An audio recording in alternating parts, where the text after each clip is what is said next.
Good morning. This is Shang-Chi here on YouTube. Hey guys, I hope you're doing okay. Don't be shy to subscribe today, and I hope that your day goes pleasantly well. Today, I would like to talk about 3D fighters. The first 3D fighting game I ever played was called Virtua Fighter. It released in the early 90s. I believe I was in grade school, I was in kindergarten, and I was introduced to fighting games from one of my family members, and I remember Street Fighter, Virtua Fighter were the talk of the town, and I remember going to my first arcade, and I remember playing the very first Virtua Fighter. I was impressed with the graphics, the characters, the music, even the ambience, just the chemistry, the whole vibe of the first Virtua Fighter. It was amazing. I remember just feeling so excited and full of energy. And the first character I chose was Pai Chan, a Chinese, I believe, kung fu martial artist from China. Very fast, very fluid. I don't think the first Virtua Fighter had a lot of moves, but I was just very entertained and very surprised how impressed the graphics were for its time. It was in full 3D. It was the first 3D fighter. Yu Suzuki is the genius who is the grandfather of 3D fighting games. If it weren't for Virtua Fighter, there would not be a Tekken, there would not be a Dead or Alive, there would not be a Bushido Blade, guys, you name it. So many fighting games, 3D fighting games, would have never happened if it were not for Virtua Fighter. And I just remember being obsessed with the series and begging my parents to get me a Sega Saturn so I can play the console versions because they were so close to the arcade versions and they were not cheap. I remember Sega Saturn were not cheap, they were expensive. And the cases, so I remember as a kid going to Walmart and looking at the games through the glass window. I would just want it so bad. And Sega Saturn had really cool looking cases. And I remember Virtua Fighter 2 had released, I think, a few years later. I was obsessed with that sequel. It was an amazing sequel. I believe every character had alternate costumes. There were a few more fighters added. I believe it was Leon. It's spelled lion, but I think it's pronounced Leon. I might be wrong. And I can't think of his name right now. There was another new character added.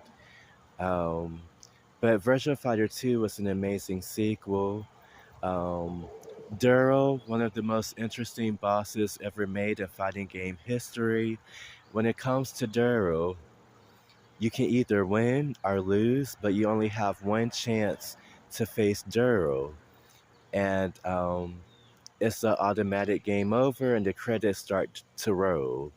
Um, Virtua Fighter 1 and 2 are very interesting because they don't have endings.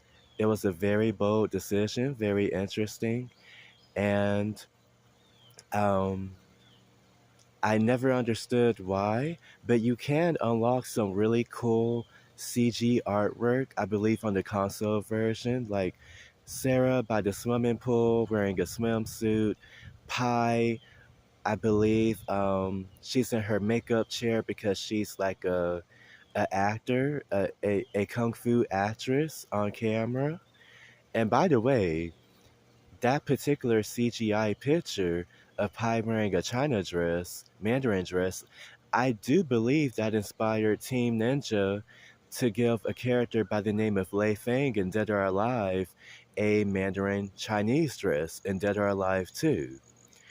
I I really, well, Team Ninja did confirm that Dead or Alive was completely inspired by the Virtua Fighter series.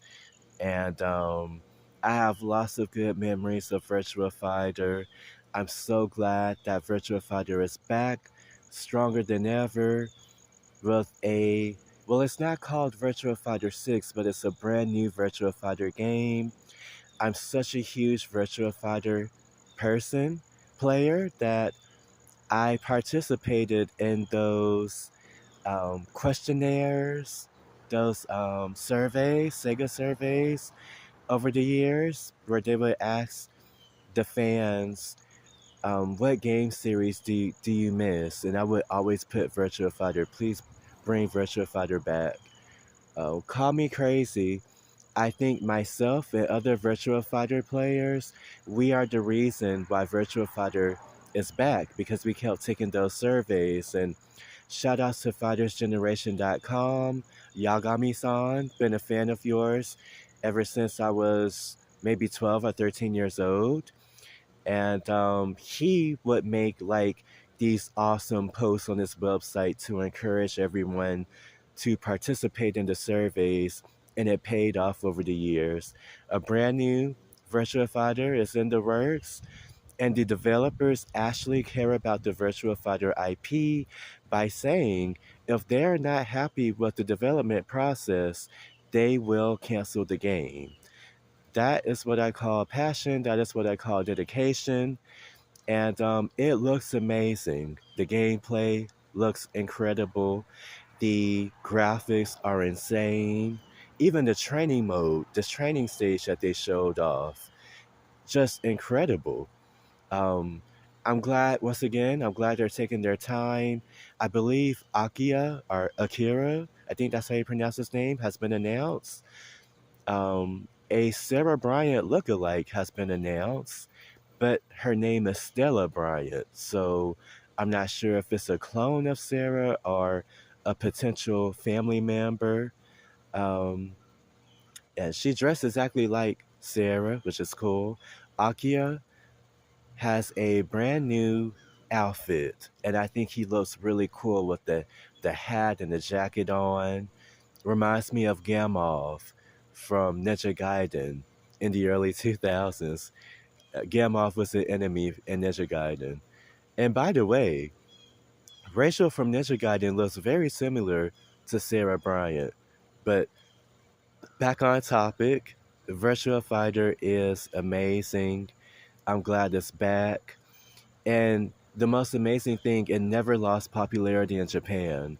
I've heard over the years in Japan, Virtua Fighter is the arcades are insanely crowded.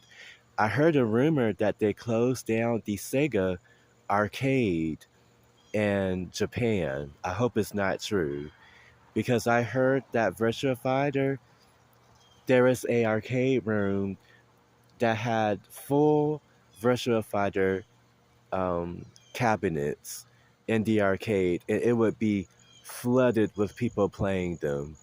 And hopefully one day I'll be able to experience them if it's still there in Japan. But that's the video. I just wanted to say that it is a honor to be doing YouTube. This is a passion of mine. Hopefully my channel will continue to grow. And this is Shang-Chi. Have a good day.